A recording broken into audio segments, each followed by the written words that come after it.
Konnichiwa, selamat pagi hari Senin. Kenapa konnichiwaan? Karena kita baru selesai rapat pimpinan dan ada berita baik yang saya dengar dari Pak Sekjen. Dochira ii desu ka? Menanyakan atau yang berikutnya apa yang harus disiapkan, nanti kita kasih simulasi. Kono sekai ni Jepang, hiragana kae rimasu.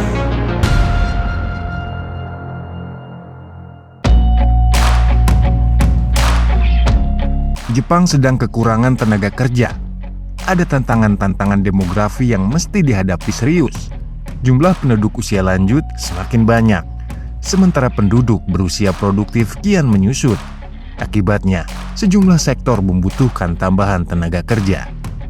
Selain di sektor layanan kesehatan dan perawatan lansia, dibutuhkan pula tenaga kerja di bidang industri, manufaktur, konstruksi, dan berbagai bidang lainnya.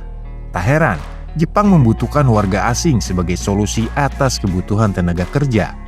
Dan Indonesia merupakan salah satu negara yang dibidik Jepang untuk mengisi kebutuhan tersebut. Wakil Menteri Pendidikan Tinggi Sains dan Teknologi Republik Indonesia, Stella Christy, mengatakan pemerintah Jepang menawarkan kesempatan kerja bagi 100.000 warga negara Indonesia di setiap tahun. Angka itu disampaikan Stella setelah mendapat informasi dari Sekretaris Jenderal Kementerian Pendidikan Tinggi, Sains, dan Teknologi, Badri Munir Sukoco. Jika tawaran tersebut bisa terrealisasi, itu menjadi peluang besar bagi Indonesia untuk mengirim tenaga kerja terampil ke negeri yang tengah menghadapi persoalan demografi dan kekurangan pekerja. Jepang menawarkan kesempatan untuk bekerja untuk 100.000 orang Indonesia. Mereka sangat butuh tenaga kerja. Itu baru spill awalnya, akan segera dibentuk Satgas. Pak Menteri memerintahkan dibentuk Satgas untuk para career center di universitas memikirkan bagaimana kita bisa melatih tenaga kerja kita di kampus-kampus agar siap dikirim 100.000 orang per tahun ke Jepang. Peluang sebesar itu tentu membutuhkan persiapan. Pemerintah tidak bisa sekadar mengirimkan pekerja, tapi mesti menyiapkan mereka sejak di ruang-ruang pendidikan. Pemerintah harus menyiapkan pekerja yang terampil, bisa berbahasa Jepang, dan mampu menyesuaikan diri dengan budaya setempat. Angka 100.000 orang per tahun itu terdengar besar. Namun, di balik angka tersebut terdapat pekerjaan rumah yang juga tidak kecil. Ada dua pertanyaan mendasar yang membutuhkan jawaban gamblang. 1. Bagaimana memastikan kualitas tenaga kerja di Indonesia?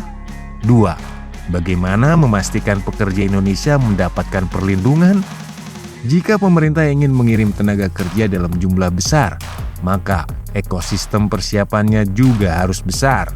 Mulai dari institusi pendidikan formal, lembaga pelatihan, dunia industri, sampai lembaga penempatan dan perlindungan pekerja migran, semuanya harus terhubung.